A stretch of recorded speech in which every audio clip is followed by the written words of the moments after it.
Muy bien. Amados hermanos, hoy voy a predicar un poco diferente a como de costumbre. Siempre acostumbro tomar un texto bíblico y voy desglosando las frases que aparecen en el texto bíblico. Hoy voy a tomar una sola palabra de un texto bíblico y voy a predicar en una sola palabra, porque es necesario. Ya los 2 domingos anteriores he estado predicando la introducción a la carta a los romanos. He hablado de la importancia de esta carta. El primer mensaje fue sobre eso, la importancia y la influencia que esta carta ha tenido a través de los años y la influencia que ha tenido sobre grandes hombres de la fe como Agustín de Hipona y Martín Lutero, por ejemplo. También estuvimos hablando sobre el mensaje central de la epístola a los romanos, de qué habló el apóstol que escribió esta carta. Y estuvimos hablando entonces del Evangelio del Señor Jesucristo y cómo Él lo presenta. Hoy vamos a hablar más bien de la primera palabra que encontramos allí en el versículo número 1. En aquella época, como era de costumbre, las personas cuando escribían una carta comenzaban colocando su nombre. En la actualidad, cuando nosotros escribimos una carta, siempre colocamos el nombre al final. Pero en aquella época no era así. Era muy común que la persona que escribía comenzara primero presentándose a sí mismo, y esto fue lo que Pablo hizo. Ahora, si comparamos la presentación que hace el apóstol Pablo en la epístola a los romanos con otras epístolas que él escribe, él aquí hace algo diferente, porque él no solamente se presenta, sino que muestra también sus credenciales. Eso ocurre porque Pablo nunca había ido a Roma. Pablo no era el fundador de la iglesia en Roma, aunque habían ciertos cristianos que estaban en Roma que conocían a Pablo porque se habían convertido a través de Pablo o porque lo habían conocido en otras ciudades y luego estas personas habían ido a Roma, y lo sabemos porque más adelante, ya casi al término de la carta, Pablo los saluda a ellos. La verdad es que Pablo no conocía a los cristianos que estaban en las iglesias de esa ciudad. Entonces él va a escribir y él tiene varios propósitos importantes en mente que vamos a ver más adelante. Y era necesario entonces que Pablo se diera a conocer, que los hermanos de la iglesia en Roma supiesen quién es Pablo. Así que esa es una pregunta que nosotros debemos hacernos también. Si es que vamos a estudiar esta carta y queremos entenderla, y queremos que esta carta tenga bendición para nuestras vidas, y si queremos que esta carta nos ayude a vivir mejor hoy, y si queremos entender cómo esto puede ser posible, es necesario que sepamos quién nos escribió. Seguramente si alguien le envía a usted un texto bíblico, un WhatsApp, por ejemplo, con algún mensaje que usted considera importante, usted al leerlo, si no tiene identificada a la persona, inmediatamente su primer deseo sería: ¿quién me envió este mensaje, este WhatsApp? ¿Quién me escribió? Queremos saber y empezamos a investigar de una vez. Asimismo, cuando vamos a leer una epístola en las Escrituras, es importante, para poder entender mejor lo que se está diciendo, que sepamos quién la escribió. Y luego que entendemos quién la escribió, hacemos otras preguntas, como por ejemplo, ¿por qué escribió? ¿Cuándo escribió? Y así podemos entonces entender cada versículo. Fíjese cómo inicia la epístola a los romanos. Él comienza diciendo: Pablo, siervo de Jesucristo, llamado a ser apóstol, apartado para el Evangelio de Dios. ¿Quién es este hombre que se da a conocer como siervo de Cristo, o mejor dicho, como esclavo? ¿Quién es este hombre que dice de sí mismo que fue constituido apóstol por el mismo Jesucristo? ¿Quién es él que dice que fue apartado para enseñar el Evangelio que procede de Dios y que le pertenece a Dios? Las credenciales que Pablo está usando son muy humildes y al mismo tiempo muy importantes. Lo pone a él en un nivel muy alto. Se está presentando a sí mismo como un instrumento de Dios. Así que al presentarse en este solo versículo, hace ver a las iglesias en Roma que todo lo que viene a continuación es de suma importancia, porque Dios está hablando a través de este hombre. No es cualquiera el que está escribiendo. Entonces preguntamos una vez más: ¿quién es este hombre cuya labor inicial se concentró en exterminar la fe cristiana y luego terminó más bien extendiéndola, luchando para que la fe cristiana se extendiera? ¿Quién es este que después de respirar amenazas de muerte contra la iglesia se esforzó más bien para defender a la iglesia, para defender la fe cristiana. ¿Quién es este hombre que después de estar determinado a visitar cada ciudad para arrestar a los cristianos y llevarlos a Jerusalén por la fuerza, después comenzó más bien a establecer iglesias en cada una de esas ciudades? Él se presenta entonces a sí mismo en la epístola a los romanos como Pablo, el esclavo de Jesucristo, llamado a ser apóstol y apartado para el evangelio de Dios. Saulo es su nombre hebreo. Se le colocó en honor al rey de Israel, primer rey de Israel, llamado Saúl. Pertenecía a la misma línea, la misma descendencia, ambos son de la tribu de Benjamín.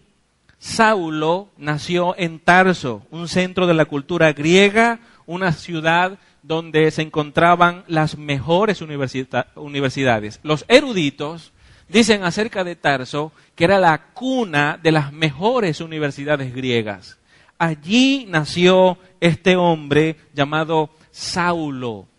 Hay quienes piensan que su nombre se cambió a Pablo a causa de la conversión al Señor Jesucristo. Pero no hay referencias bíblicas en cuanto a eso. Por esa razón, algunos eruditos, historiadores, gente versada en la biografía de Pablo, consideran que siempre tuvo los dos nombres, porque tenía dos ciudadanías. Él era romano y era también hebreo. Así que conforme a su ciudadanía hebrea, él tenía su nombre, que era Saulo, y conforme a su ciudadanía romana, griega, tenía también su nombre, que era Pablo. Por lo tanto, desde el momento mismo de su nacimiento, él se llamó Pablo y se llamó Saulo. Recibió su primera educación en Jerusalén bajo aquel tan distinguido doctor de la ley llamado Gamaliel. Gamaliel era considerado el séptimo de mayor importancia y conocimiento en cuanto a la ley en toda la historia de Israel. Fíjese cómo era de estimado este hombre y cómo era de respetado. Pablo fue educado a los pies de este hombre, así que llegó a ser una persona muy versada en el conocimiento de la palabra de Dios. Cuando él habla de sí mismo en las Escrituras, él dice que de los fariseos, él era el mejor. Quienes hablan de Pablo y estudian su vida, reconocen que los fariseos en su época se quitaban el sombrero, por decirlo de alguna manera, delante de él. Era muy grande el respeto que le tenían. Gamaliel, quien fue su profesor, era nieto de Hillel. Hillel era el padre de la enseñanza de la ley en aquella época. Habían dos escuelas rabínicas que eran las más importantes en la nación de Israel. Una era la escuela de un hombre llamado Shemai, y así se llegó a llamar a la escuela, y la otra era la escuela de Hillel. Hillel entonces era familia de este hombre. Ahora escuche bien. Pablo fue enseñado bajo los pies de este hombre llamado Gamaliel, de esta escuela tan famosa. No fue por casualidad. Cuando nosotros leemos el libro, la epístola a los Gálatas, Pablo reconoce que él fue apartado por Dios desde el vientre de su madre para el ministerio que luego se le encomendó. Algunas veces tratamos de defender el orgullo humano y decimos, bueno, yo soy quien toma decisiones en mi vida y yo soy quien decide cómo se van a hacer las cosas. En cierto modo eso es cierto, pero no es completamente cierto. Esa es una media verdad. Sí, tú eres responsable y tú debes tomar decisiones, pero escúchame, a la larga siempre va a ocurrir con tu vida lo que Dios ha determinado que ocurra. Y ambas cosas son verdades. Es difícil entender eso. Yo tomo decisiones, pero al final las decisiones que tome son aquellas que Dios quiso que yo tomara. ¿Me está oyendo? Y Pablo de ese modo entonces reconoce que desde el vientre de su madre, cuando no tenía conciencia de sí mismo, y esto es claro, porque nadie se acuerda cuando estuvo en el vientre de su mamá,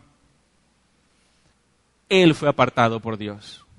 Allí, para el ministerio que tenía luego que desarrollar. Ese es Saulo, ese es Pablo. Ahora escuche. Los testigos que apedrearon a Esteban colocaron las ropas de ellos a los pies de Pablo para que las cuidara. Eso lo podemos ver en Hechos capítulo 7. Esteban, un joven de aquella naciente iglesia que predicaba la verdad acerca de Cristo, fue arrestado por los sacerdotes de la época y fue llevado a un concilio ilegal donde se reunieron el montón de personas para señalarlo y acusarlo. Allí Esteban predicó el evangelio desde Adán. Comenzó a hablar y explicar cómo Jesucristo se venía revelando a través de toda la historia y enseñar que Jesucristo era el Mesías prometido y que ellos habían condenado a muerte.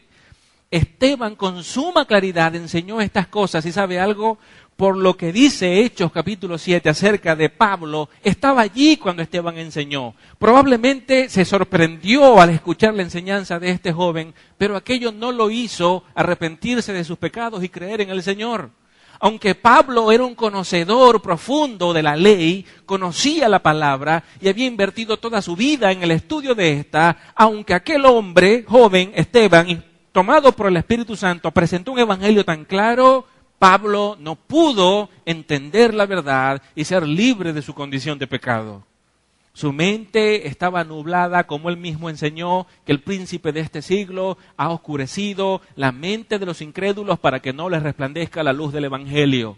Esa era la condición de Pablo para ese momento. Una persona que era esclavo del pecado y que por sus propios medios o por su propia fuerza no podía liberarse a sí mismo. Necesitaba la intervención del Espíritu Santo de Dios para que lo hiciera nacer de nuevo y entonces él pudiese creer a la verdad del evangelio. Un mensaje tan claro presentado por este joven llamado Esteban y aún así Pablo no lo creyó en el momento. Él consintió el asesinato de Esteban. Y podemos leer cómo este joven fue llevado a aquel lugar para matarlo a pedradas. Él no tiró una sola piedra, pero Pablo participó de manera pasiva al cuidar las ropas de aquellos que se las quitaron para poder lanzar las piedras con mayor fuerza y así acabar con la vida de aquel joven cristiano que estaba comprometido con predicar la verdad. Así que aquí vemos a un hombre determinado en acabar con la fe cristiana. El apóstol Pablo comenzó a ver el cristianismo como una secta, como una falsa enseñanza. Él tenía un corazón realmente dispuesto para servir a Dios, pero él estaba equivocado y no lo sabía. Inmediatamente, después de la muerte de Esteban, Pablo tomó un papel dominante en la persecución de los cristianos. Él fue al sumo sacerdote para que le diera cartas, esto es un permiso para poder ir a otras ciudades, Damasco, y allí arrestar por la fuerza a los creyentes que estuvieran en esa ciudad y traerlos entonces a Jerusalén. Él estaba realmente comprometido con acabar con aquellas personas que él pensaba se estaban oponiendo a la voluntad del Dios. Él puso toda su alma en esa tarea, así lo enseña la Escritura. En Hechos capítulo 9, versículo 1 y 2, Lucas nos dice, Saulo, respirando todavía amenazas y muerte contra los discípulos del Señor, fue al sumo sacerdote y le pidió cartas para la sinagoga de Damasco, para que si encontraba algunos que pertenecieran al camino, tanto hombres como mujeres, los pudiera llevar atados a Jerusalén. Así que era un hombre comprometido. Él quería agradar a Dios. Y él quería exaltar el nombre de Dios. Él tenía un conocimiento acerca de Dios, pero su mente aún no había podido comprender la verdad central del Evangelio. Como dije anteriormente, su mente estaba oscurecida. Pero mientras iba a Damasco, montado sobre aquella bestia, algunos dicen que era un caballo, no sé, la Biblia no lo dice, probablemente era un caballo. Él iba sobre la bestia, acompañado de otros tantos, con esta empresa, decididos a arrestar a los cristianos en aquella ciudad.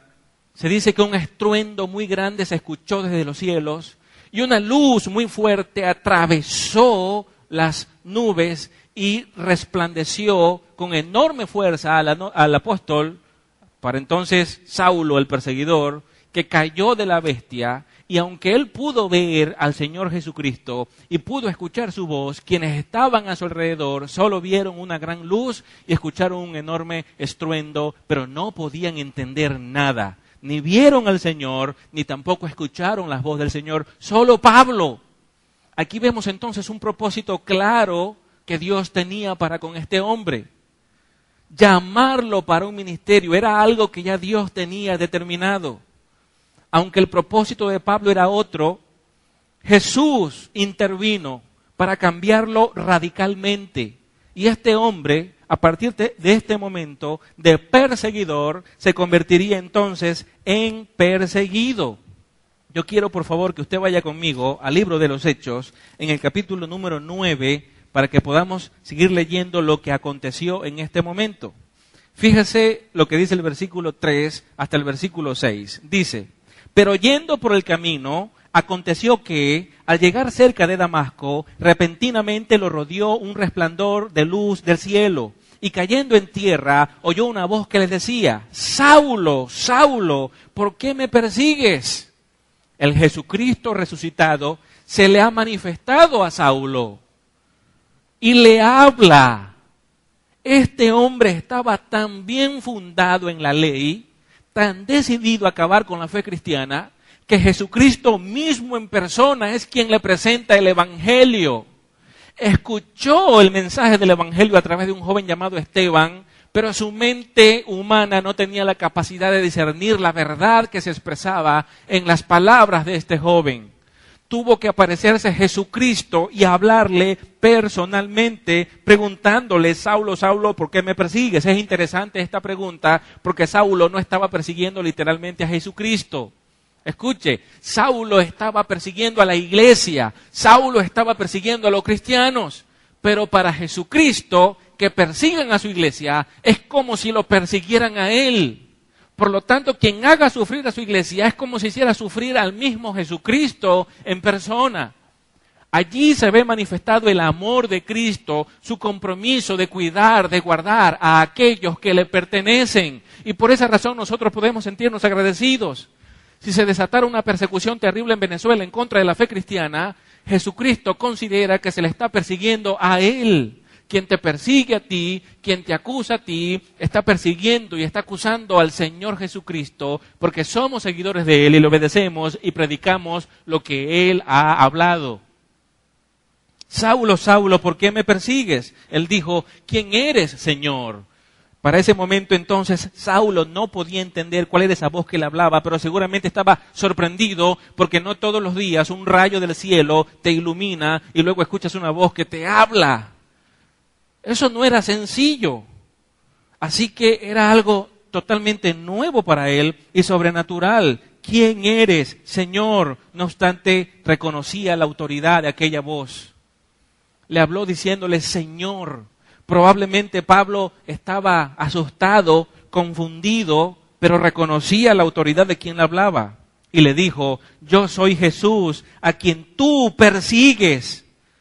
¿A quién estaba persiguiendo Pablo? ¿Acaso no era a la iglesia? Cuando fue al sumo sacerdote y pidió cartas para ir a Damasco, ¿fue para apresar a Jesús y perseguir a Jesús? No, era para perseguir cristianos y arrestar cristianos. Pero mire, Jesús una vez más dice aquí: soy Jesús, a quien tú persigues. Luego le dice: dura cosa te es dar cosas contra el aguijón. En palabras cortas, lo que Jesús estaba diciéndole era: tú te estás enfrentando a un poder superior que no podrás vencer. Me estás persiguiendo, pero te estás enfrentando a un poder superior a ti. Era como si le dijera: no vas a poder de ningún modo apagar la fe cristiana, no podrás. ¿Por qué? Porque la fe cristiana avanza porque es Dios quien la hace avanzar. La iglesia cumple su labor en esta tierra y no lo hace con fuerzas humanas. La iglesia cumple su labor en esta tierra y lo hace gracias a la dirección y el poder que el Espíritu Santo nos da. Durante años la Biblia ha querido ser erradicada del mundo. Los cristianos han sido perseguidos, torturados, asesinados de múltiples maneras. No obstante, el cristianismo ha seguido creciendo en muchas partes del mundo. Nadie ha podido borrar la fe cristiana, y esto es porque quien impulsa el movimiento evangelizador, el movimiento misionero, es el Espíritu Santo de Dios, que es Dios mismo. Pablo no podría acabar con la fe cristiana, no podría borrarlos del mapa o del mundo conocido de entonces, porque Jesucristo mismo era quien le daba poder a la iglesia para avanzar. Y el versículo 6 dice: Él, refiriéndose a Saulo, temblando y temeroso, dijo: Señor, ¿qué quieres que yo haga? El Señor le dijo: levántate y entra en la ciudad, y allí se te dirá lo que debes hacer. Escuche, hay un contraste aquí muy marcado. El primero fue a alguien que consideró autoridad, que es el sumo sacerdote, para que le diera cartas en función de una empresa, arrestar a los cristianos y llevarlos a Jerusalén, pero ahora se encontró con una persona que es superior al sumo sacerdote, una autoridad mayor, que le dijo: estás haciendo algo o estás luchando contra una fuerza superior a ti. Entra a Damasco y allí se te va a decir qué es lo que vas a hacer. Aquella voz lo dirigió entonces a aquella ciudad para cambiar el rumbo de su vida. En Damasco, después de ser atendido por Ananías, él de inmediato comenzó a predicar el Evangelio. En el versículo 20 de este mismo capítulo número 9, hasta el versículo 22, mire lo que nos dice Lucas. Enseguida predicaba a Cristo en las sinagogas, diciendo que este era el Hijo de Dios. Y todos los que lo oían estaban atónitos y decían: ¿no es este el que asolaba en Jerusalén a los que invocaban este nombre? Y a eso vino acá, para llevarlos presos ante los principales sacerdotes. Pero Saulo mucho más se enardecía y confundía a los judíos que vivían en Damasco, demostrando que Jesús era el Cristo. Así que para Pablo, en un momento, la fe cristiana era una herejía, era una secta, una falsa enseñanza que se oponía a la voluntad de Dios, pero después de encontrarse con el Jesucristo crucificado, su vida cambió radicalmente de rumbo, radicalmente. Fue un giro de 180 grados, fue llevado en una dirección totalmente diferente, para que entonces, en lugar de ir en contra del Señor Jesucristo, ahora estaba a favor del Señor Jesucristo. Antes no creía que Jesucristo era el Mesías, pero ahora debatía y enseñaba y confundía a sus mismos compatriotas, enseñándoles que Jesús sí era el Mesías, que Jesús era el Salvador esperado. El Evangelio cambia la vida de las personas, hermanos, y lo vemos marcadamente en este hombre de Dios. Primero fue un perseguidor y al conocer el Evangelio se convirtió en perseguido. Primero quiso defender lo que él creía era la verdad y luego que conoció la verdad renunció a aquella mentira. Es imposible que una persona diga que se consiguió con Cristo, que se arrepintió de sus pecados y que le sirve y siga siendo el mismo que era antes de conocer al Señor. Escúcheme, el Evangelio cambia nuestras vidas. Cambia nuestras vidas. No es posible que yo llegue a este lugar y les diga a ustedes: disculpen hermanos, pero llegué tarde porque cuando iba cruzando la calle una gandola me pasó por encima. Venía cargada y me atropelló, me bombeó varias cuadras hacia adelante y después me pasó por encima, a toda velocidad. Las morochas me mancharon el suéter y el pantalón. Tuve que ir a cambiarme para regresar nuevamente a la iglesia. ¿Ustedes creerían eso? Lo primero que pensarían es que estoy loco, porque una mentira como esa es absurda. No es posible que me encuentre de frente con una gandola y esté aquí como si nada. Del mismo modo, no es posible que me encuentre con el Evangelio. No es posible que conozca a Cristo como Señor y Salvador de mi vida, que diga arrepentirme de mis pecados y que siga viviendo igual. No es posible. No obstante, eso es lo que está sucediendo hoy en las iglesias.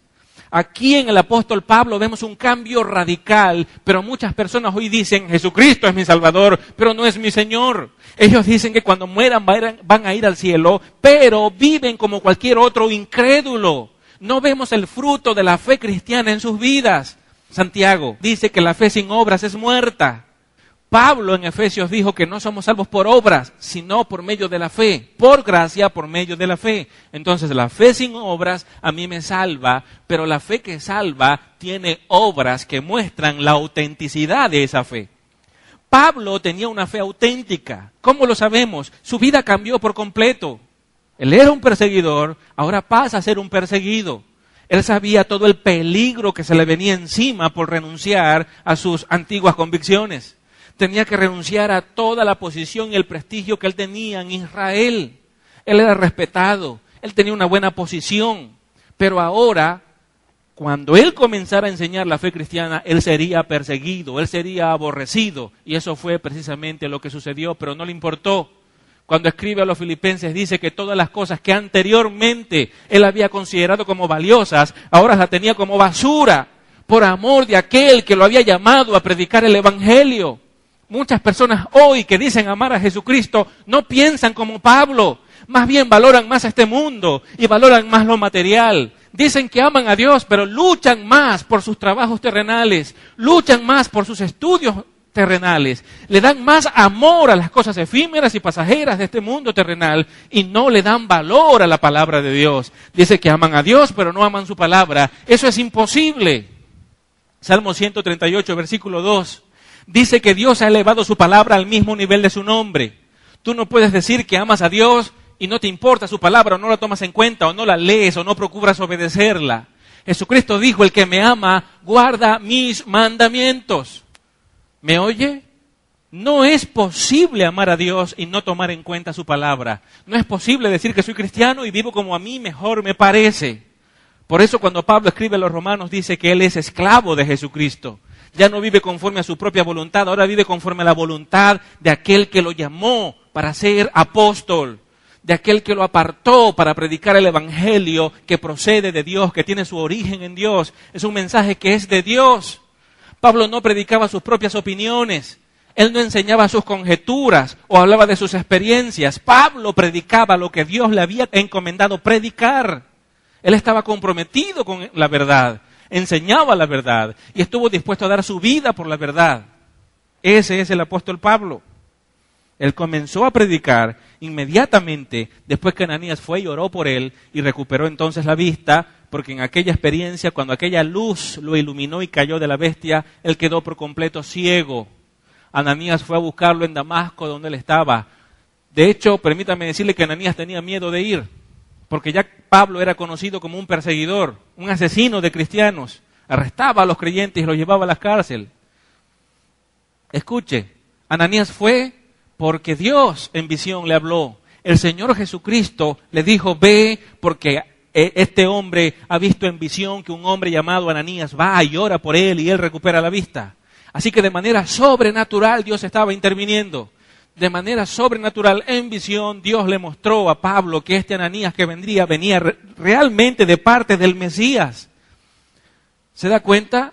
Y entonces Pablo recibe a Ananías, Ananías ora por él recupera la vista, inmediatamente quiere ser bautizado. De inmediato este hombre estaba encendido apasionadamente por predicar el Evangelio y así comenzó a hacerlo. La verdad de Dios debe encender las llamas de nuestro corazón por predicar la verdad. No es posible tampoco que digamos que amamos a Dios y no hablamos de Él. ¿Usted ha visto a una novia enamorada? ¿O ha visto a un novio enamorado? ¿Qué hace? Él habla de su novia. Él cuenta, y fui a ver a mi novia, y mi novia es así, y mi novia es de este modo, y me gusta cómo es mi novia, y su novia es la mejor muchacha del mundo entero. Del mundo entero. Una vez un par de novios me invitaron a comer con ellos, porque ellos querían que yo los casara. Y estábamos allá en el restaurante sentados en la mesa, y recuerdo que estando allí con ellos, mi esposa no pudo acompañarme, empezaron a mirarse a la cara, uno al otro, muy de cerca, y él le dijo a ella, eres la mejor mujer del mundo. Y ella lo miró y dijo, ¿y tú eres el mejor hombre del mundo? Y yo no me quedé callado. Y le dije, sí, yo también pienso lo mismo de mi esposa y mi esposa piensa lo mismo de mí.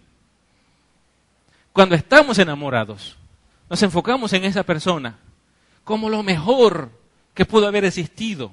De la creación de Dios, Él es el mejor, dicen las muchachas. Y así los hombres con respecto a aquella mujer con la que sueñan casarse. Cuando estamos enamorados de Dios, cuando amamos a Dios de todo corazón, queremos hablar de Él. Queremos conocerlo más y hablar más y mejor de Él a otras personas. No tenemos mente para pensar en otra cosa. Nos apasiona Dios.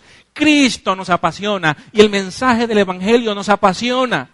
El amor expresado de Dios a través del sacrificio de Cristo en la cruz nos apasiona, enciende en llamas nuestro corazón y queremos hablar con otras personas. Eso le pasó a Pablo. Pablo estaba anodadado, estaba realmente sorprendido y estaba lleno de alegría a causa de esta verdad. El Mesías Salvador, aquella persona de la cual él había estudiado tanto en el Antiguo Testamento, ahora él entendía, Jesús había venido y aunque no lo había visto caminando en esta tierra, aunque no le conoció, porque probablemente mientras Jesús predicaba, Saulo estaba en Tarso estudiando la cultura griega, ya se había preparado en la cultura hebrea, ahora iba a prepararse en las mejores universidades y durante esos años él no se cruzó con Jesucristo en vida, pero ahora lo había conocido, pero ahora había entendido la verdad del Evangelio. Ahora este hombre estaba inundado de gozo y se encendió en él una pasión que nadie, por muchas amenazas que le hicieron, por muchas persecuciones o golpes que le llevaron, o las cárceles donde estuvo terriblemente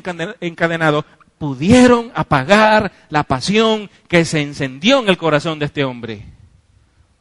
Eso es algo que debería suceder en cada uno de nosotros. Ciertamente esto estaba predeterminado por Dios. Y seguro no vamos a llegar al nivel de Pablo nunca, pero debemos esforzarnos por imitarlo a él. Tan dedicado estaba al Señor Jesucristo que a las iglesias le decían, sean imitadores de mí como yo lo soy del Señor. Se esforzó tanto en imitar al Señor Jesucristo que pudo decir esas palabras, que honestamente ninguno de nosotros podría decir hoy. Pero él lo dijo, el Evangelio cambió su vida, el Evangelio cambia la vida de las personas, las transforma por completo. Y es algo que puede notarse, es algo que resulta obvio. Aquellos que dicen que han creído el Evangelio y siguen llevando vida pecaminosa, no han entendido el Evangelio, no han creído realmente en el Señor y continúan siendo esclavos del pecado. Pablo pasó cierto tiempo en Damasco, pero las Escrituras nos dicen, no nos dicen qué fue lo que hizo en ese lugar. Escuche, él se fue de Damasco a Arabia y estuvo allá alrededor de 3 años, piensan algunos. La Biblia no dice qué hizo Pablo en Arabia durante ese periodo, pero de acuerdo a ciertos datos que Pablo da a los Gálatas, él dice que el evangelio que predica no lo recibió de hombre alguno, sino del mismo Jesucristo en persona. No pudo haber estado haciendo referencia a su experiencia cuando cayó de la bestia camino a Damasco, porque allí Jesús no le explicó el evangelio. No pudo haber hecho referencia a Damasco, porque en Damasco fue Ananías quien se le acercó y oró por él y cayeron escamas de sus ojos y vio, de una vez comenzó a predicar el evangelio. Muy probablemente se estaba refiriendo a ese momento cuando se encontró en Arabia. Así que algunos eruditos consideran, y es muy probable que así haya sido, que mientras Pablo estaba en Arabia, esos 3 años, que no sabemos qué fue lo que hizo, él estaba siendo instruido por el mismo Jesucristo en persona. Esos 3 años que él no pasó con los discípulos, y Jesús, aprendiendo de Jesús y aprendiendo de Jesús, lo recibió como una clase personal, única, para él solito en Arabia. Solo el Señor Jesucristo como maestro y Pablo. Muchas personas que estudian quisieran tener clases personalizadas, así es mucho mejor, el maestro se va a enfocar solo en ti. Así que Pablo tuvo ese enorme privilegio y considero que así fue.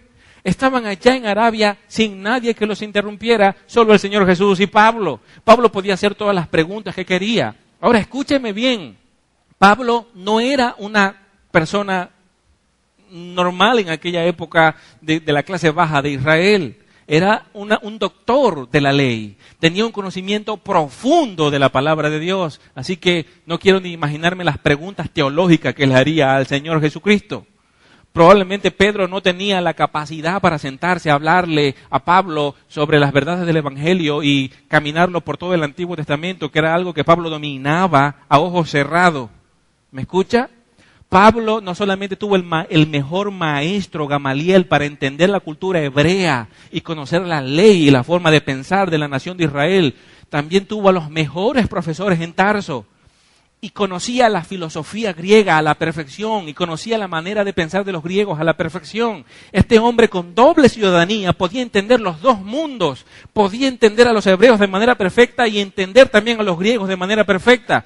Todo esto elaborado por Dios a lo largo de toda la historia de la vida de este hombre. Dios fue quien gestó todas las circunstancias para que esto fuese así. Ciertamente lo escogió desde el vientre de su madre y comenzó a prepararlo porque la intención de Dios era tomar a Pablo y tomar las verdades que inicialmente le habían pertenecido a la nación de Israel y luego llevarlas al mundo gentil. Un evangelio que era inicialmente para Israel debía ser predicado al mundo gentil y solo una persona que entendiera a la perfección y de manera profunda la cultura hebrea y griega podía hacerlo. Ese hombre es Pablo.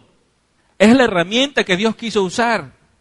Y aunque nosotros no vemos algo así que suceda, sabemos que Dios en su providencia mueve todas las circunstancias a nuestro alrededor para usarnos también y para que le demos cada vez a Él más gloria y mayor honra. Así que allá, en Arabia, estuvo el apóstol con su maestro recibiendo clases personalizadas. Luego regresó a Damasco y su predicación en este momento causó tal oposición que debió huir por su vida. Y se nos enseña que lo descendieron por un muro metido en un canasto, escondido en un canasto, porque los judíos de la ciudad de Damasco, unidos con algunos de la ciudad, querían matarlo a causa de la predicación que le estaba dando a conocer. Él mismo describe esto en 2 Corintios capítulo 11, versículos 32 y 33. Él nos dice allí, y cito, en Damasco, el gobernador bajo aretas, el rey, guardaba la ciudad de los damasenos para prenderme, y por una ventana se me bajó por un canasto, por el muro, y escapé de sus manos. ¿En un canasto? ¿Qué tan grande podía ser un canasto? Escuche, Pablo, quizás podemos imaginarlo de ojos azules, un hombre alto, de muy buen parecer, pero eso no es lo que la historia nos dice acerca de él. Pablo era un hombre terriblemente feo. Era narizón, era calvo, casi enano. Quienes se atreven a dar con mayor precisión descripciones físicas de Pablo dicen que no medía más de 1,60 m. Enano, piernas encorvadas, jorobado, y su cuerpo, además de todo eso, bastante maltratado a causa del montón de golpes que había recibido. Su rostro estaba desfigurado. Así que no era una persona que físicamente pudiésemos desear. Un hombre horrible, pero con un corazón grande que era amado por las iglesias.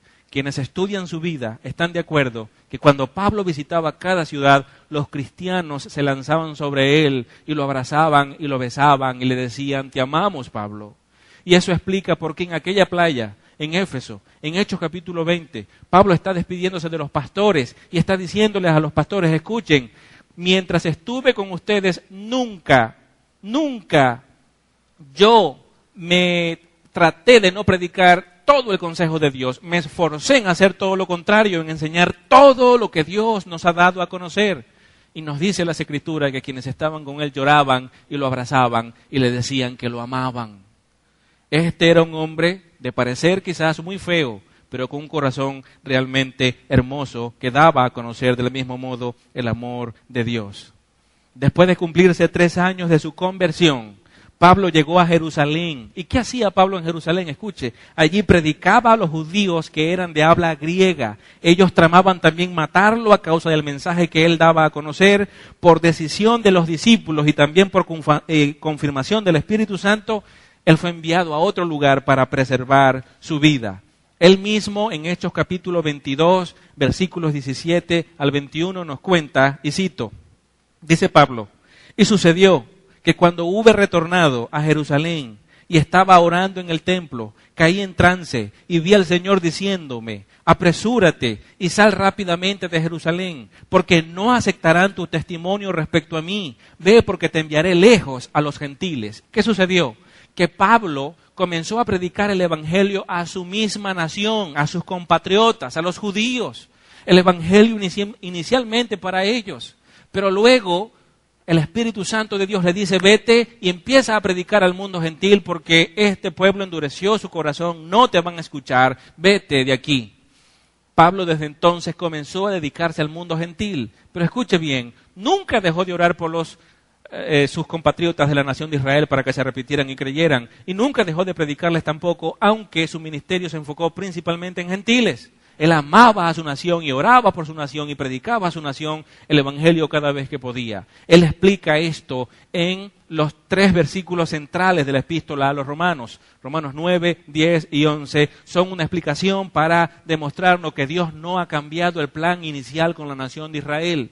Y explica que la nación de Israel fue llevada por el mismo Dios a desobediencia en parte para abrir una puerta de oportunidad a los gentiles para que también se puedan salvar, pero que luego la salvación de los gentiles sería usado también por Dios para mover a celo a los de la nación de Israel para que también se arrepintieran y creyeran al Señor. Explicaré eso otra vez. La nación de Israel no creyó al evangelio porque Dios mismo les endureció el corazón. De manera que Dios usó esto, el endurecimiento de Israel, para abrir una puerta de oportunidad al mundo gentil, para que ellos se arrepintieran y creyeran. Pero esto también fue usado por Dios, porque cuando los israelitas ven a los gentiles convertirse, son movidos a celos, y se arrepienten y creen también. Y así son salvos gentiles como también judíos. Eso es lo que explica Pablo en estos 3 capítulos de Romanos, capítulo 9, 10 y 11. Dios usando todas las cosas siempre para el cumplimiento de su propósito. ¿Me sigue? Así que entonces Pablo se va al mundo gentil. Se nos dice que los amigos de Pablo lo llevaron a Cesarea y lo enviaron a Tarso, donde él había nacido, allá donde él se había formado, donde había conocido probablemente a Teófilo, algún general romano, que era probablemente el dueño de un esclavo que había estudiado medicina y había sido compañero de Pablo también y era investigador. Este esclavo de ese general romano llamado Teófilo no es nada menos que Lucas. Y allí es donde entonces Pablo predica el evangelio y Lucas llega a conocer la verdad. ¿Me oye? Lucas es el único autor de la Biblia que no es judío, que es gentil. Y de esa manera se muestra claramente que la salvación no solamente era para la nación de Israel, es también para el mundo gentil y que el Espíritu Santo de Dios puede usar tanto a judíos como a gentiles.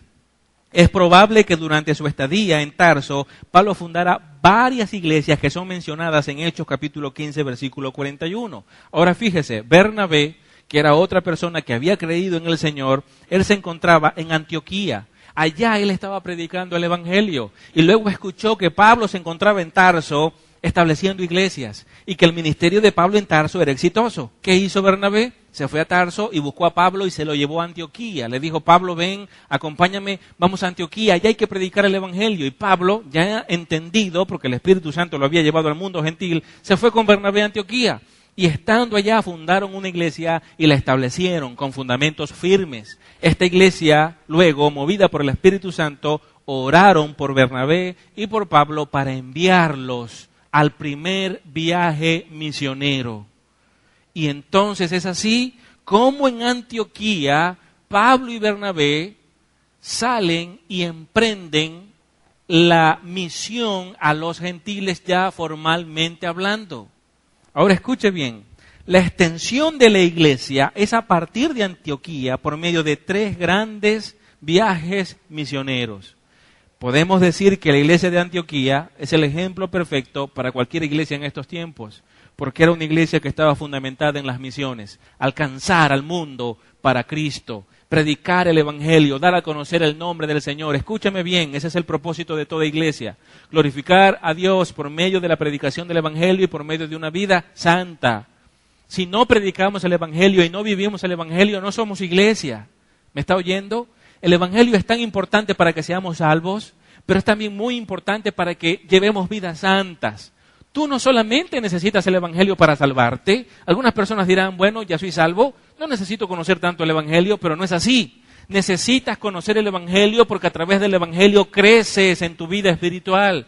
El evangelio comienza con la salvación, pero prosigue con la santificación y terminará en la glorificación. Así que todo es el evangelio. La Biblia por completo, de Génesis al Apocalipsis, es una presentación del evangelio de Dios. La forma como Dios a través de la historia ha querido darse a conocer para salvar al hombre pecador que se apartó y que por ende merece el juicio de Dios y la condenación eterna. El Evangelio es todo para nosotros. Debemos amar el Evangelio, debemos conocerlo a profundidad, debemos predicar el Evangelio y debemos vivir el Evangelio de nuestro Señor Jesucristo. Amén. Y Pablo había entendido esto. Y comenzó, la Biblia nos dice, en Hechos capítulo 13, que el Espíritu Santo dirigió entonces a la iglesia a comisionar a Bernabé y a Pablo para la obra misionera. El primer viaje misionero lo vemos con detalles en Hechos capítulo 13, versículo 1, hasta el capítulo 15, versículo 35. Todos esos versículos, todo ese pasaje que acabo de darle, nos dan lujo de detalles del primer viaje misionero de Pablo. Fue un viaje relativamente corto, alcanzó a ir a la isla de Chipre, visitó también Galacia, ¿se acuerda? La carta a los Gálatas fue en ese primer viaje cuando acompañado de Bernabé fue a aquellas ciudades y predicó el Evangelio y muchas personas llegaron a convertirse. El segundo viaje misionero está descrito en Hechos capítulo 15, versículo 36, hasta Hechos capítulo 18, versículo 22. Este viaje fue mucho más grande que el primero, alcanzó un territorio mucho mayor. Ellos salieron de Asia y llegaron hasta Europa. Escúcheme, no existían automóviles en esa época, no habían aviones. Se podían mover a través de bestias o andaban en barcos. Era mucho más difícil el transporte. Usted dirá, bueno, en Venezuela el transporte está muy pesado, aún no nos podemos comparar con la época de Pablo, porque para él habrá sido un lujo andar en una chirrinchera guindando atrás para trasladarse de Corintios a Éfeso o viceversa.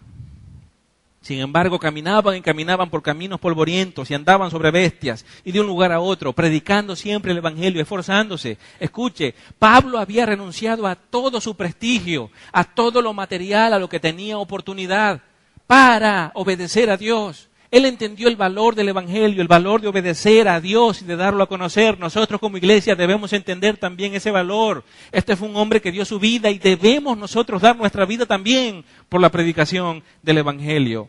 Ellos avanzaron en el segundo viaje misionero en toda Macedonia, cubriendo así Grecia del norte y Acaya, que tiene que ver con Grecia del sur. Las ciudades visitadas de ellos fueron en Grecia del norte, Filipos, Tesalónica, Berea. No fue fácil, no se imagine que ellos llegaban a esas ciudades y predicaban el Evangelio, la gente los escuchaba, se convertían y luego se los llevaban para que se comieran unas cachapas bien sabrosas con queso, usted sabe, y bastante nata y ese tipo de cosas. No. Él llegó a Filipos y predicó el Evangelio y tuvo que salir corriendo de ese lugar porque lo querían matar por predicar el Evangelio. Llegó a Tesalónica y no pudo estar allí más de 3 semanas porque querían matarlo también, pero algunos habían creído en él. Cuando llegó a Tesalónica, primero visitó las sinagogas, era lo que él hacía. Llegaba a las sinagogas, predicaba a los judíos, luego se enfocaba en los gentiles y así. En Tesalónica comenzaron a perseguirlo y tuvo que huir a Berea, pero huyendo, pasando por Berea, allí predicó el Evangelio. Los judíos en Tesalónica se enteraron que él estaba en Berea predicando y lo persiguieron hasta allá. Entonces se fue y llegó allá donde debatió con los filósofos en Atenas y entró al Areópago y allí les presentó el Evangelio a los grandes filósofos conocidos de aquella ciudad. ¿Quiénes andaban con él? Andaban Timoteo y andaban Silas. Pero escuche cómo era Pablo. Él, estando allá en Atenas, pensaba en los tesalonicenses y pensaba en los de Berea. Envió a Silas a Berea para que se quedara con los nuevos creyentes y los discipulara y los fortaleciera en la fe, y envió a Timoteo allá a Tesalónica para que supervisara la iglesia y le enseñara también. En Atenas él entonces continuó predicando el Evangelio. De Atenas él pasó a Corinto para predicar el Evangelio allá y sabemos cómo le fue. Una de las iglesias más grandes que Pablo fundó durante toda su obra misionera se encuentra en la ciudad de Corintios. Esta era una metrópolis, era una ciudad urbana donde se movía el comercio. Y Pablo visualizaba esos lugares porque veía una gran población y veía la oportunidad de alcanzar a las masas para predicar el Evangelio y así extender el Evangelio a través de personas cuando se arrepentían y creían. Qué bueno sería que los cristianos de hoy pensáramos así como este hombre pensaba y diéramos nuestra vida así como este hombre la dio. En Corintio Pablo permaneció mucho tiempo, él predicó en Corintio y escribió muchas cartas en ese lugar. Él le dice a los corintios en una de las cartas que les envió: ustedes son el sello de mi apostolado. Pablo era el padre espiritual de los corintios, él fundó esa iglesia. Se piensa que ganó a unos 60,000 cristianos mientras él estuvo allí. 60,000 personas creyeron al evangelio. Y eran personas de distintas nacionalidades porque era una metrópolis. Allí iban para comerciar. Y el comercio era el trabajo que tenía más rentabilidad en esa época. Y Pablo buscaba esos lugares para evangelizar. Él escribió desde Corintio a los Gálatas y escribió también a los tesalonicenses. Estando en Corintios recibió a Timoteo, quien le trajo noticias desde Tesalónica, y escribió la primera carta a los tesalonicenses, lleno de alegría.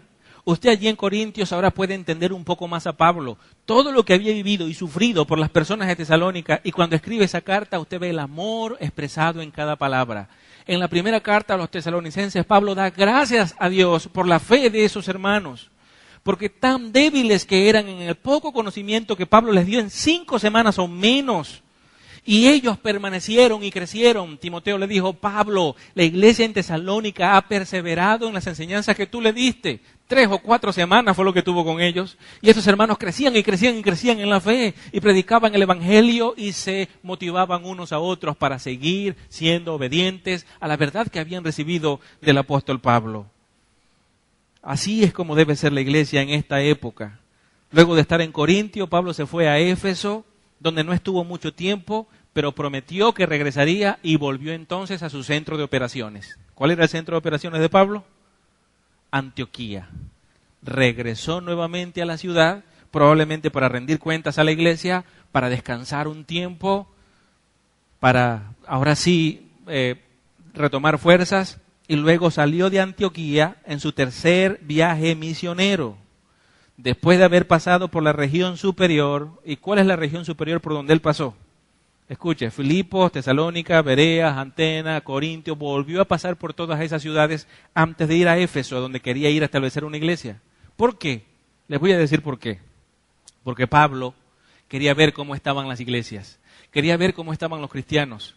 Quería estar con ellos, abrazarlos y enseñarles más doctrina, fortalecerlos aún más. La Biblia nos dice que pasó por toda esa región fortaleciendo a los que habían creído en Cristo.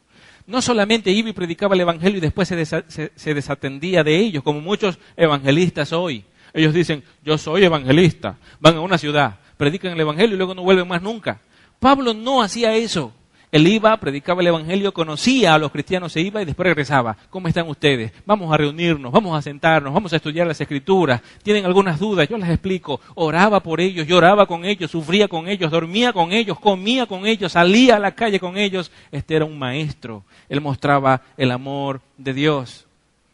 Es probable que durante este tiempo, mientras estuvo en Éfeso, porque regresó a esa ciudad, estuvo alrededor de 3 años y medio allí, fundó una iglesia, se convirtió en el primer pastor de la iglesia en Éfeso, y es probable que estando allí fueron fundadas las 7 iglesias de Asia Menor que se mencionan en Apocalipsis. No sabemos si el mismo Pablo se fue a esas ciudades, pero enviaría misioneros mientras él estaba allí realizando su labor pastoral. Estando en Éfeso, Pablo escribe su primera carta a los Corintios, y ya sabemos lo que allí él estaba diciendo. Al dejar Éfeso, Pablo fue a Macedonia, visitó a la iglesia de Filipos para estar un tiempo más con ellos y enseñarles. Allí en Filipos escribió la segunda carta a los Corintios. Luego volvió a Corintios, ahora con una empresa un poco distinta. Él va a Corintios, por supuesto, para reprenderlos y para fortalecerlos en la fe. Pero estaba sucediendo algo. Los hermanos de Jerusalén estaban pasando necesidades, hambre, una hambruna les estaba afectando terriblemente. Y él fue a Corintios para recaudar fondos, dinero y llevarle a los santos que estaban sufriendo en Jerusalén.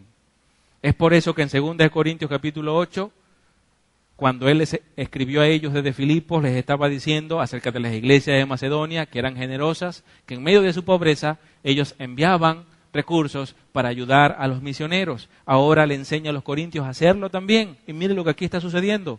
Cristianos gentiles enviando recursos a cristianos judíos.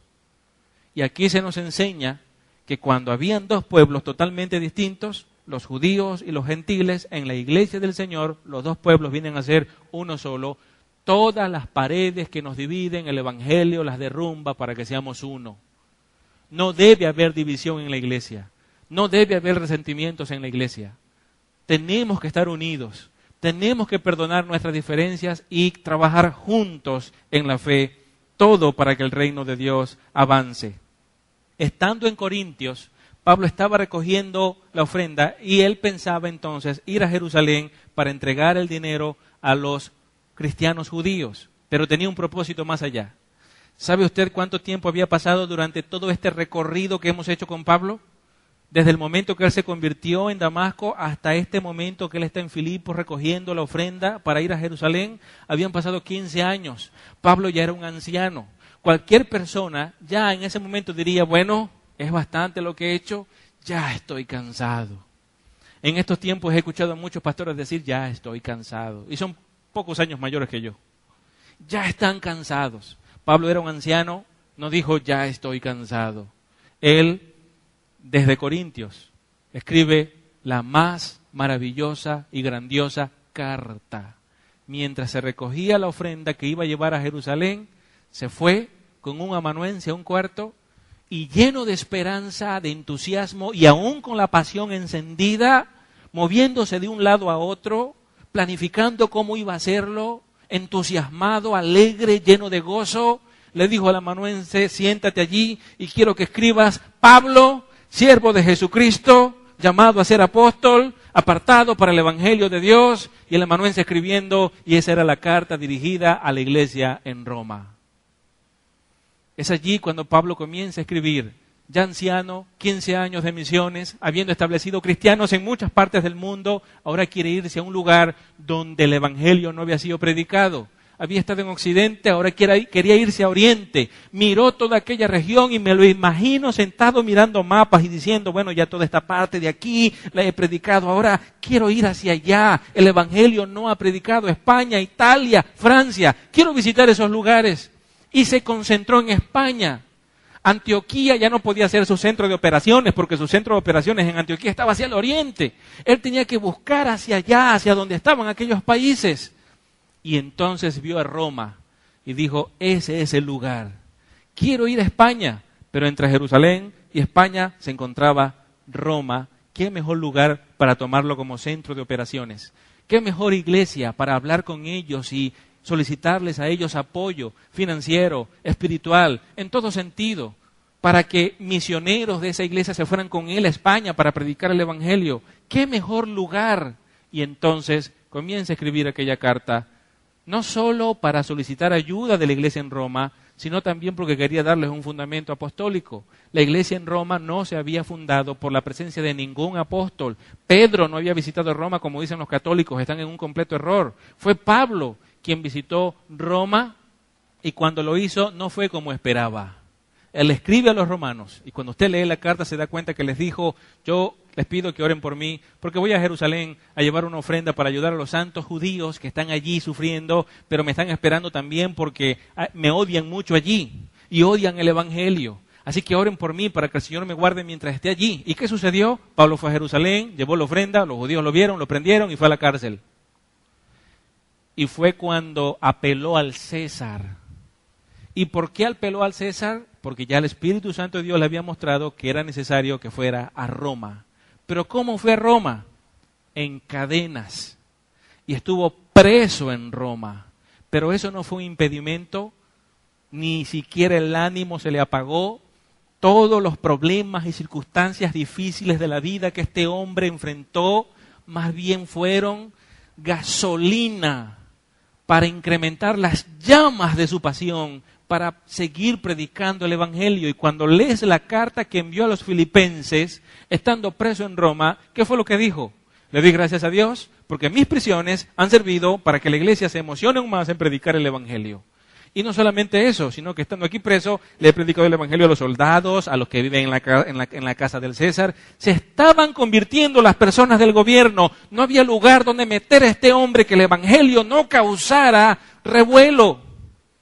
No se callaba la boca. Cuando en una oportunidad lo tomaron con Silas, su discípulo, en Listra, y lo llevaron a las mazmorras y lo encadenaron allí, él decía, bueno, estamos presos, pero la palabra de Dios no está presa. La palabra de Dios sigue libre y se sigue predicando a Jesucristo. Cuando él veía a sus enemigos, a quienes se le oponían y predicaban el evangelio para adversarlo a él miraba lo que predicaban y veía que era correcto y entonces decía, no importa que lo hagan por contienda, lo importante es que predican a Cristo. Es lo que importa, decía él. No había otra cosa para Pablo más importante. Él dio su vida para que el evangelio se siguiera extendiendo. Y quiero decir algunas otras cosas. Puedo terminar ahora, pero permítame por favor decir algunas cosas que favorecieron al ministerio misionero de Pablo. Habían ciertos factores que ayudaron a Pablo a su mensaje. Número 1, había un gobierno mundial que era Roma. Esto permitía que Pablo se moviera de un lugar a otro sin problema. Todo esto dentro de la providencia de Dios. Había una paz mundial, se le llamaba Pax Romana. Era lo que permitía que sin guerra de ningún tipo el evangelio y los misioneros se movieran de un lugar a otro. Había un lenguaje mundial, el griego. Todo esto gestado por Dios. Las famosas rutas romanas que unían las diferentes partes del mundo.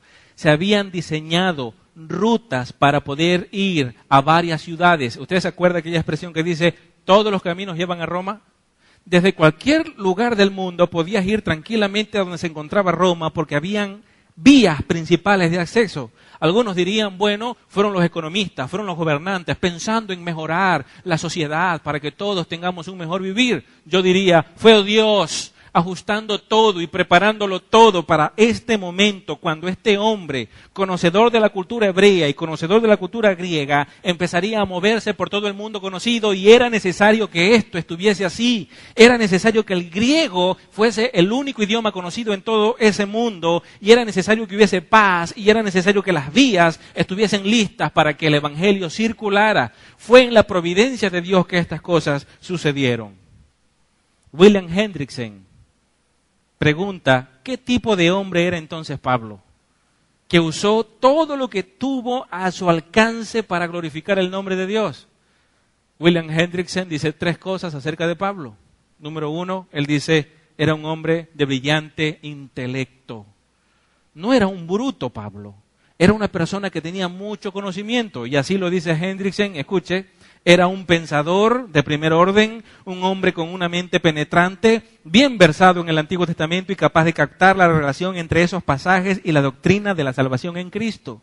Lo que le dije, él podía unir la enseñanza del Antiguo Testamento con la enseñanza del Evangelio que ahora se había revelado, pero que antes había sido oculto, y podía explicarlo, y es lo que él hace en Romanos. Fue brillante en su estrategia misionera. William Hendrickson cita varias cosas que Pablo hizo acerca de su estrategia. Fíjese bien, número 1, él procuró trabajar en los grandes centros urbanos, donde había mayor cantidad de gente, para que conocieran el Evangelio y de esa manera se extendiera con mayor facilidad. Hizo uso de las sinagogas. Él iba a cada ciudad y llegaba a esos centros de reunión, que eran así como una iglesia, como un templo, donde se reunían a estudiar las Escrituras, pero en este caso pertenecían a la comunidad judía. Él iba a esos lugares. Procuró demostrar a Cristo como Mesías, y que este era el que había sido prometido en el Antiguo Testamento. Adaptaba el Evangelio a la cultura y también a las necesidades de los oyentes, pero sin comprometer la verdad central.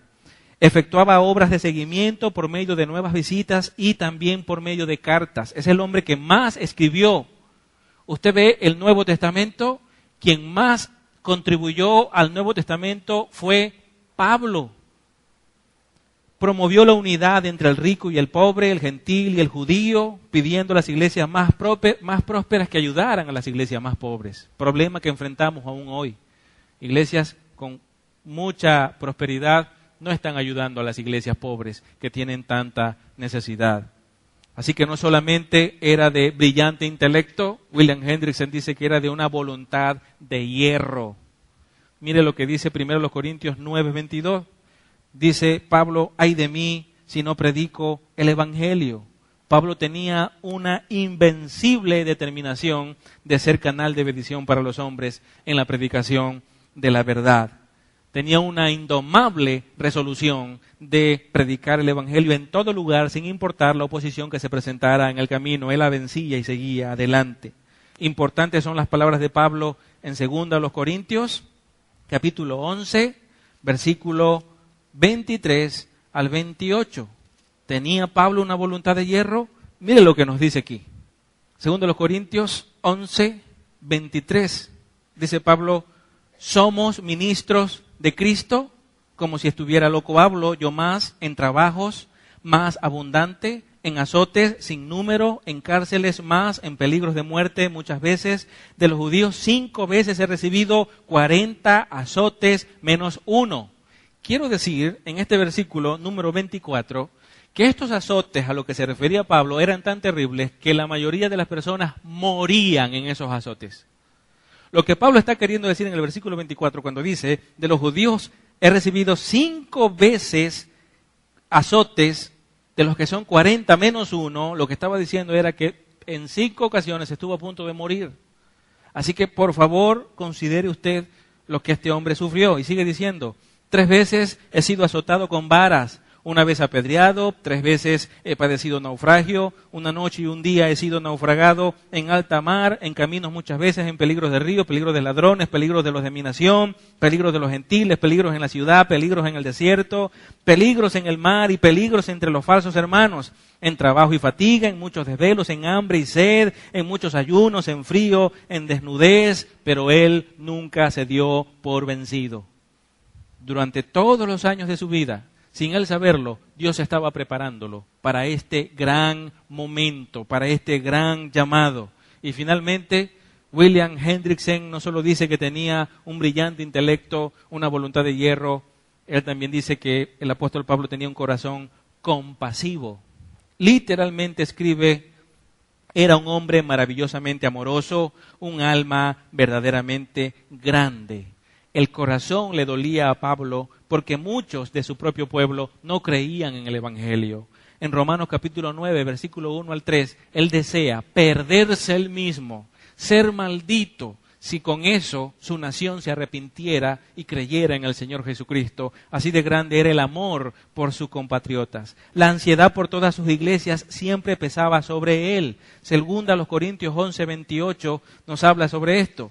Acompáñenme allí. En el versículo 28 del capítulo 11 dice, y además de otras cosas, lo que sobre mí se añade cada día la preocupación por todas las iglesias. Este era un hombre que amaba a las iglesias, oraba por las iglesias. Nosotros nos damos el lujo de no orar. Pablo doblaba sus rodillas constantemente para orar, no solo por las iglesias, sino por quienes predicaban el Evangelio y también por los incrédulos para que se arrepintieran. Pablo oraba por su nación. Nosotros nos damos el lujo de no orar por nuestra familia. Muchos cristianos no oran por sus esposas, por sus hijos, por sus padres, hermanos que no son cristianos. No oramos por nuestra familia. Pablo oraba por su nación y lloraba por ellos. En Venezuela, varias iglesias bautistas incluso están suspendiendo el culto de oración. Ya no hay culto de oración en las iglesias. Y les voy a decir por qué. Porque ni los líderes de la iglesia están interesados en ir los miércoles a orar. No les parece importante, hay otras cosas que hacer. Y no vienen a orar. Una de las cosas con las cuales no descanso, y un día le digo al Señor, un día apretaré esa tuerca. Pero si aprieto esa tuerca me quedo sin líderes. Porque no vienen a orar. Queremos evangelizar, queremos visitar en los hogares, queremos que el ministerio avance, creemos tener un propósito, pero no oramos. Pablo, con toda la enorme capacidad que tenía, constantemente oraba y motivaba a las iglesias a que se reunieran y oraran, y que oraran también por él. Y en muchas ocasiones les dijo a las iglesias, oren por mí para que el Espíritu Santo de Dios ponga en mi boca todo lo que tenga que decir, a fin de presentar defensa de la fe. Orar es importante tanto como estudiar la palabra de Dios. Queremos estar en el ministerio, queremos hacer cosas y ser muy precisos en lo que hacemos y ser excelentes en lo que hacemos, pero no oramos. Y así entonces muchas iglesias dicen, ¿para qué voy a abrir el templo el día miércoles si la gente no viene a orar? Y de esa manera no valoramos la oración. Pablo oraba. Él oraba fervientemente por todas las iglesias. Efesios 3, 14 al 19. Cuando usted lee ese pasaje, usted no está leyendo una enseñanza doctrinal allí, aunque es una enseñanza doctrinal. Efesios 3, 14 al 19, primera a los Tesalonicenses capítulo 3, versículo 9 al 13. Es una oración de Pablo. Tan importante era la oración que este hombre hacía por la iglesia, que escribiendo la carta, escribía también la oración que hacía por ellos. El mejor ejemplo para la vida cristiana lo encontramos, además de la persona de Jesucristo, en este hombre que nunca se dio por vencido y que luego, con un corazón lleno de entusiasmo, comienza las líneas de una carta que sería de mucha influencia para toda la historia futura, que cambiaría la vida de grandes hombres, que causarían después grandes avivamientos. La epístola a los romanos. Este hombre del cual acabamos de oír, él es quien dijo: Pablo, siervo de Jesucristo, llamado a ser apóstol, apartado para el evangelio de Dios. Él es Pablo, y él dijo: sed imitadores de mí, así como yo lo soy de Cristo. Recordemos esas palabras y procuremos cumplirlas también en nuestras vidas. Póngase de pie, por favor. Amado Dios, te damos gracias por tu palabra preciosa. Gracias por la verdad que hoy nos has enseñado. Gracias por permitir que la vida de este hombre quedara registrada en tu santa palabra. Gracias porque hoy nos has permitido escuchar las grandes cosas que hiciste en este hombre y a través de él. Amado Dios, perdónanos de tantos errores que hemos cometido y permítenos poder vivir para la gloria y la honra de tu nombre y poder poner mucho de nuestras vidas en la extensión de tu reino aquí en la tierra. Úsanos como herramientas poderosas, Señor, para predicar tu verdad. Que entendamos que vivir para ti es la decisión más importante y la mejor que podemos tomar. Gracias te damos, Dios, por tu evangelio. Gracias por los hombres y mujeres que levantas para predicar tu verdad y bendecir las vidas de tantas personas. Te pedimos que tu verdad sature nuestro entendimiento para que nuestras vidas sean cada vez más transformadas y crezcamos en madurez cristiana y para que podamos ser luz en nuestros hogares y luz en la sociedad donde vivimos. Que entendamos que tu mensaje es el mensaje más importante que hay que dar a conocer y que debemos vivir para Él y vivir por Él. Gracias, Señor, por tu palabra y gracias por tu Santo Espíritu que nos guía para ser cada vez más obedientes. Gracias te damos en el nombre de Jesús. Amén y amén.